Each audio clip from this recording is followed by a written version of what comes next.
Welcome to my Curl Predictability Series where I talk about why your curls never look the same. Have you ever done the same routine, the same steps, and then you repeated it the same day? Your hair looked great like the week before, and then the next week it literally looked different and you didn't even change anything. Usually that doesn't mean that you did something wrong. It usually means that your curl need to be responded to and predicted versus controlled. I'm going to talk about 3 things that affect, I need to open that affect the whole process of styling your curls. The first thing is hydration and how it affects curl memory. Your curl pattern literally shapes itself or resets every single time you wash your hair. So there's these little bonds called hydrogen bonds, and these bonds reset every time your hair gets wet. So every time your curl is literally remembering its shape and resetting from scratch, which is why it's always recommended to style curly hair super wet, because you want those bonds, when they dry out, that's when they form the shape. Literally little by little, as the hair drying, it forms it. And when that process is done, that means when you're washing your hair again, that process, it resets. So your hair, basically what water does, it gives the flexibility for your curls to form. So that is the first and most important thing. By the way, I'm doing my hair and I'm keeping it super simple. So today I am doing a leave-in conditioner and this gel from Widad. It's the Coil Infusion Good Shape Gel, and that I'm using it for the first time. I wanted my curls to look more like longer and more stretched out kind of, so I'm just using that to see. It's my first time. But moving on to the second thing that affects your curl structure is protein. Think of protein as like the skeleton behind your body, like the foundation of your hair strand. So basically it gives the curl its structure, it gives it its bounce. That's what protein does. Your hair is made out of keratin, so it is like literally super important. Now, hair loses a protein by time, getting older, heat, color, friction, hormones, diet. There's so many factors that affects protein, and basically that's why when people are like, oh, my hair is not damaged, I don't need a protein mask.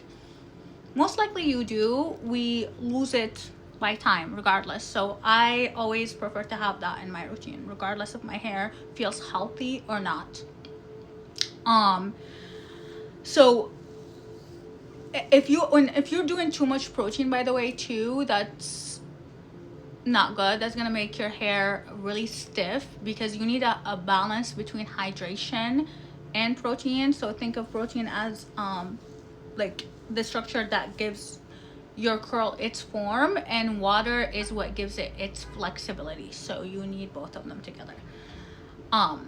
The third and most important thing also, that I think it honestly is one of the most important things, because that's what your hair responds to constantly, is environment. So like obviously your humidity, heat, cold, any changes in the weather, where you're sleeping, how you're like touching your hair all day, all of that affects your curl like time. So what preserves your curl is taking care of the environmental aspect. So think of it as hydration and water gives the curl the structure and the flexibility in which they form.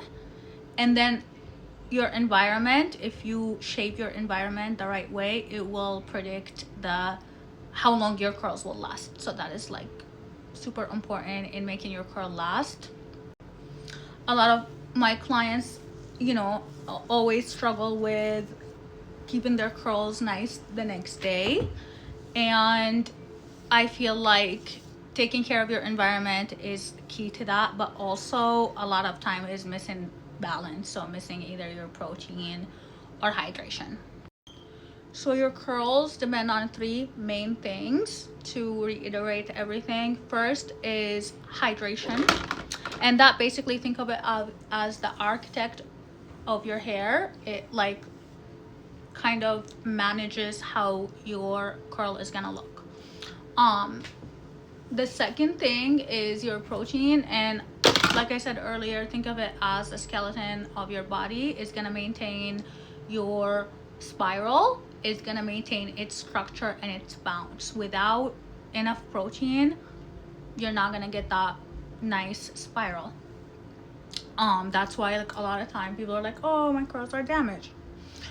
And you know, they're losing its shape. And the environment, think of it is the factor that your curls respond to, and they preserve their structure with. So if that is not aligned, or that's not prepared for your curls are not gonna look the same.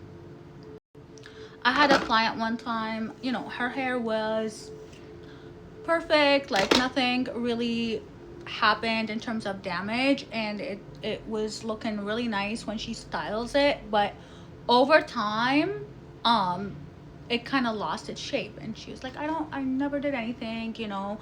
And then we realized little by little that she was losing protein in time, and then when she put that back in her routine, her hair looked amazing, and it was just literally from one time.